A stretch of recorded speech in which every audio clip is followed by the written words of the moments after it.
అవకాశం కనిపిస్తున్నాయి. సరిగా రేపు జరగబోయేటువంటి ప్రమాణ స్వీకార కార్యక్రమానికి మాత్రం పెద్ద ఎత్తున ఏర్పాట్లు కూడా చేపట్టడం జరుగుతుంది. ముఖ్యంగా రేవంత్ రెడ్డిని సీఎల్పీ నేతగా ఎన్నుకున్నారు. 64 మంది ఆ ఎమ్మెల్యేలందరూ కూడా రేవంత్ రెడ్డిని ఎన్నుకున్నారు కాబట్టి దానికి సంబంధించినటువంటి సంతకాలతోటి కూడా కొంతమంది కాంగ్రెస్ పార్టీ ముఖ్య నేతలు కూడా రాజ్భవన్కి వెళ్ళి ఆ సంతకాలు చేసినటువంటి ఆ పేపర్ను కూడా గవర్నర్కి అందచేయడం జరిగింది. అందరూ కూడా ఏకతాటిగా ఎన్నుకున్నారు కాబట్టి రేపు జరగబోయేటువంటి ప్రమాణ స్వీకార కార్యక్రమానికి అన్ని ఏర్పాట్లు కూడా పూర్తి చేయాలని చెప్పేసి కూడా వారు కోరినట్టు కూడా తెలుస్తుంది. కాబట్టి రేపు మధ్యాహ్నం జరగబోయేటువంటి ఈ యొక్క ప్రమాణ స్వీకార కార్యక్రమానికి మాత్రం ముఖ్య నేతలు అంటే ఆంధ్రప్రదేశ్ చెందినటువంటి ముఖ్యమంత్రితో పాటు తెలంగాణలో ఉన్నటువంటి మాజీ ముఖ్యమంత్రి కేసీఆర్ని కూడా పిలవాలని చెప్పేసి వీరు కాంగ్రెస్ పార్టీ నేతలు కూడా ఒక ఇన్విటేషన్ కూడా పంపించినట్టు కూడా తెలుస్తుంది.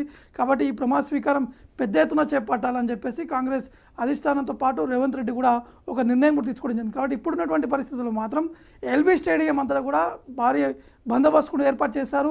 లక్షలాది మంది కాంగ్రెస్ పార్టీకి సంబంధించినటువంటి కార్యకర్తలందరూ కూడా తెలంగాణ వ్యాప్తంగా వచ్చేటువంటి అవకాశాలు ఉన్నాయి. కాబట్టి ఎవరికి ఎటువంటి ఇబ్బంది లేకుండా మాత్రం అన్ని పకడ్బందీగా ఏర్పాటు చేయాలని చెప్పేసి ఆల్రెడీ రేవంత్ రెడ్డి పోలీసులతో పాటు ఉన్నటువంటి అధికారులకు కూడా సూచనలు కూడా ఇచ్చినట్టు కూడా తెలుస్తుంది. కాబట్టి జరగబోయేటువంటి